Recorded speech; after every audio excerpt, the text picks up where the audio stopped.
that there is a tremendous capital in terms of infrastructure and people and expertise that we have in this country. If you are able to bring them on a common table through a partnership and collaborative mode, that is how India is really going to, meet its expectation which people and polity want from us.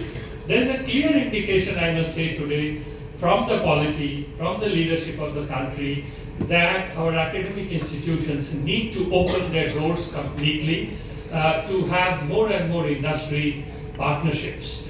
The last 75 odd years, the amount of infrastructure which the government has invested in all the academic institutions, in the R&D labs, is phenomenal. And if we open that out and allow industries to participate, it will create a win-win situation. And keeping that in mind, all these new programs were launched, especially the RDI fund, which is a game changer, as somebody alluded to. It's a massive fund which I think no other country in the world, no other government has come forward to announce, or would be announced very shortly, hopefully this month by the leadership. And this is actually a fund which is essentially, I wouldn't say a grant, it is a loan. It's a very low interest, long-term loan.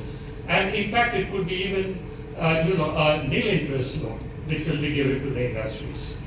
Where the only limitation is the government will pitch in 50% upright the industry has to put in. Where academia will also pay a loan so that you can get access to all the infrastructure that is available in the academia and the national labs in the country.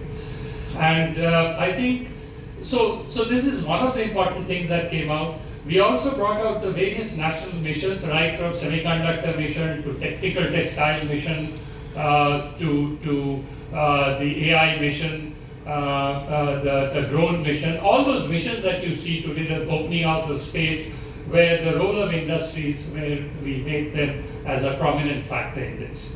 So in this scenario, therefore, it's very, very critical for us that we capture the data, which is so important to have evidence-based policy making and also program outlining in the future. The second important thing that I wanted to allude to is the entire world's focus is now on India. They want to know what India is doing, what India is investing, what is the future trajectory for Indian industry and the government.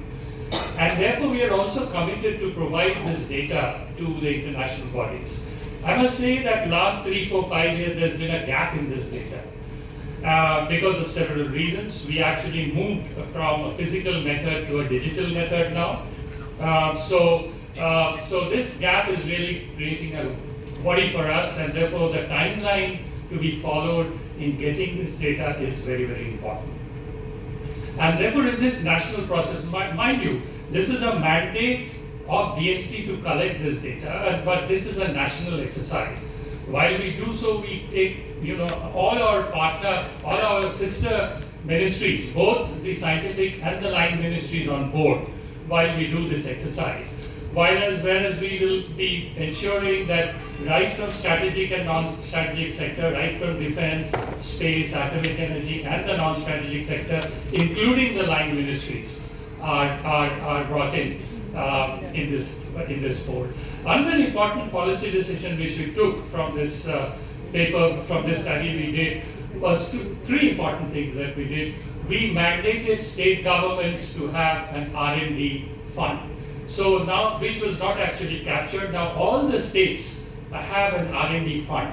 And this R&D fund is mostly research and innovation fund. Of course, it's not to basic research, but really to work with industries to come out with products that serve the people directly. That was one of the important initiatives we took, the state governments putting in this. The other thing that we looked into the FDI in R&D. There was a lot of FDI coming in, and how we channelize this FDI into R&D on an industry partnership. This was also something that was put forth to the Invest India to see how we can increase the foreign direct investments in R&D in partnership with the industry.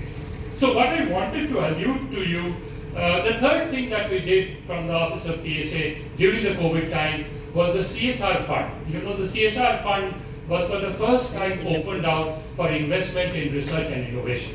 And there is also this big data gap again that is happening, and we see now over the years, more and more industries are moving to invest their CSR fund in research and innovation, coming out with real-time solutions that are of social and sustainable, meets the social needs and sustainable development roadmap.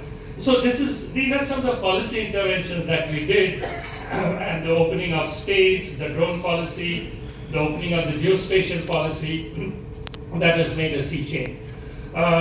Now, apparently, the two strategic departments, DRDO and Atomic Energy, is also going to open out in a big way.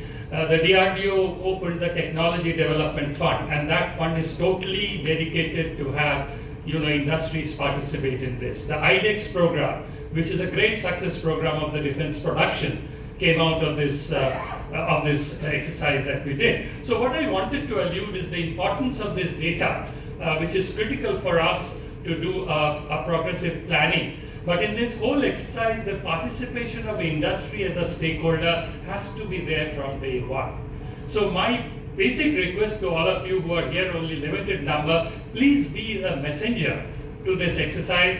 There should be no apprehension. If there are certain apprehensions, this is the outreach that we are doing to understand from you what are your concerns, why is this delay happening, is it the lack of sensitization, so these are some of the aspects that we really, is there any modification required in that portal, which I found was very simple, in fact, that is required. With this data, what are we going to do? So there are three aspects of this data set. One is the collection of this data, which is the most important thing, the exercise that we are doing.